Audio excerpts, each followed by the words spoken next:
aqui quem fala é a professora Érica, eu espero que vocês estejam bem, tá? Nossa aula de hoje, História do 8º ano, vai dar continuidade ao capítulo 4, que a gente iniciou na aula passada, falando sobre a Revolução Francesa, tá bom? A gente viu que a Revolução Francesa foi um processo complexo, tá? Que durou cerca de 10 anos, tá? De 1789 a 1799, e a gente viu que esse período houve divisões e conflito entre os participantes do movimento. Então, na aula passada, a gente estudou um pouco sobre a Assembleia Nacional Constituinte, a monarquia constitucional, né? E hoje a gente vai estudar sobre a Convenção Nacional, tá?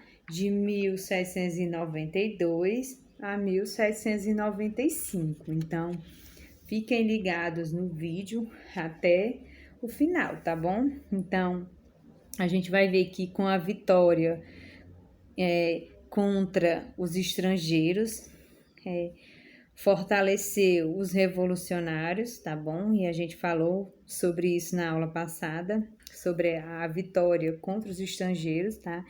Então, fortaleceu os revolucionários. Acusado de traição à pátria, o rei continuava preso, né? Mas os deputados da Assembleia recusaram-se a puni-lo. Em 1792, os principais líderes da burguesia proclamaram a República. A Assembleia foi substituída pela Convenção Nacional com a missão de elaborar uma Constituição Republicana para a França, que ficaria pronta em 1793. A gente vai ver que as forças políticas mais importantes do país dividiram-se em 3 grupos girondinos, que representavam a alta burguesia, e eles defendiam posições moderadas e temiam que as camadas populares assumissem o controle da revolução. Jacobinos, que representavam a pequena burguesia e o operariado de Paris. Eles defendiam posições mais radicais e eram apoiados pelos sans-culottes. E planícies representavam principalmente a burguesia financeira, mudavam de posição de acordo com as suas conveniências e quase sempre apoiavam quem estivesse no poder. Esses grupos tinham diferentes opiniões sobre qual deveria ser o destino do rei. Os girondinos o defendiam, tá? Eles o defenderam, mas os jacobinos queriam condená-lo à morte. Depois de julgado, o rei foi guilhotinado diante de uma multidão e depois, pouco tempo depois, a rainha Maria Antonieta, também foi condenada à guilhotina. Maria Antonieta era esposa, tá, do rei. Então, a execução da família real constitui um duro golpe contra o absolutismo e fortaleceu os jacobinos, tá bom? Então, a gente vai falar um pouquinho sobre a ditadura jacobina.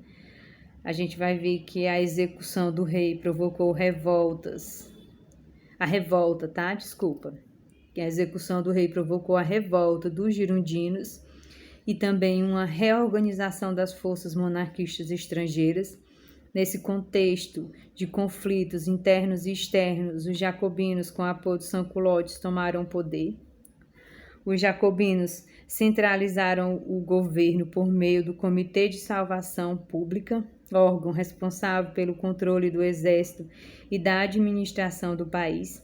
Esse órgão recrutou milhares de jovens para o exército e tabelou também os preços dos alimentos, aumentou os impostos para os ricos, aboliu a escravidão das colônias francesas e também concedeu maior proteção aos pobres, idosos e desempregados. Paralelamente a essas medidas, os jacobinos instalaram uma ditadura sob a liderança de Robespierre, instaurou o Tribunal Revolucionário, encarregado de vigiar, punir quem fosse considerado traidor. Calcula-se que o tribunal ele condenou à morte entre 40 a 50 mil pessoas. Esse período, conhecido como fase do terror, é considerado o mais radical da Revolução.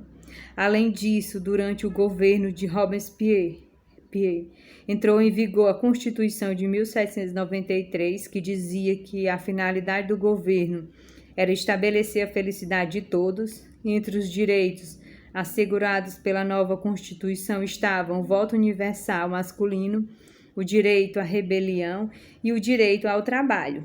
No final de 1793, o governo conseguiu conter as forças contra-revolucionárias estrangeiras.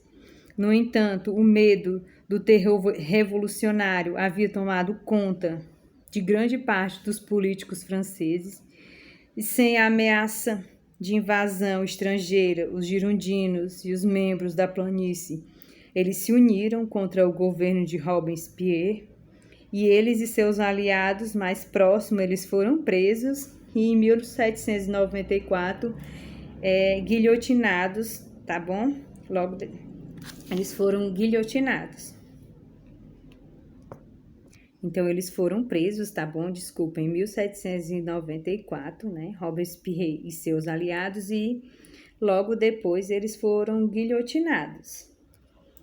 Aqui a gente vai falar um pouquinho sobre o diretório, tá? Então, o que foi o diretório?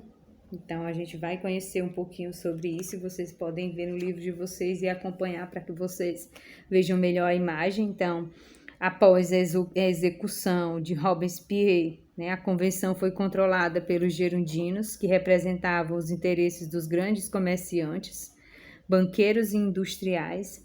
Então, o governo decidiu elaborar uma nova constituição para o país. Essa constituição determinou que a França permaneceria uma república. Seu governo seria controlado pelo Diretório, órgão composto por 5 deputados eleitos pelo Legislativo. O Diretório ele vigorou de 1795 a 1799, período em que a burguesia ampliou seu controle sobre o governo. Na época, o governo francês voltou a ser ameaçado em 2 frentes, né? Internamente, por monarquistas e jacobinos que promoviam revoltas, e também externamente, pelo ataque de monarquias absolutistas vizinhas, tá bom? Em meio a essa situação, o jovem general Napoleão Bonaparte ganhou prestígio por seu empenho militar. Com o apoio de burgueses influentes e do exército, ele derrubou o Diretório em 1799. O episódio, né, ficou conhecido como o Golpe de 18 Brumaire, que a gente vai estudar nos próximos capítulos, tá? A gente vai ver. Ao conquistar o poder, Napoleão consolidou as conquistas burguesas e encerrou, assim, o ciclo, né, revolucionário, tá bom? E falar em Revolução Francesa, né? E não falar um pouquinho sobre igualdade, liberdade, fraternidade, né? É em vão. Então, aqui a gente vai ver que as ideias de liberdade, igualdade e fraternidade nem sempre foram interpretadas da mesma maneira pelos revolucionários, mas eles defendiam, né? A gente vai ver que o lema da Revolução Francesa é igualdade, liberdade e fraternidade, tá bom? Mesmo com interpretações distintas, a gente vai ver que os burgueses, por exemplo, defendiam a liberdade econômica e a tolerância religiosa. Já os membros do terceiro estado defendiam um governo popular em que a liberdade pudesse diminuir as desigualdades sociais.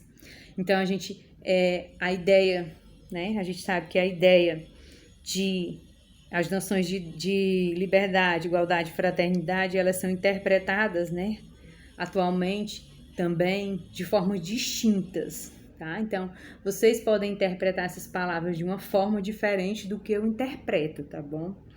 A gente vai ver que no Brasil, por exemplo, discute-se que não é possível haver liberdade individual com tamanha pobreza. Então, o sentido de liberdade, de igualdade e fraternidade são diferentes, né? A gente pode ter visões bem diferentes na nossa atividade de hoje, que eu vou passar para vocês.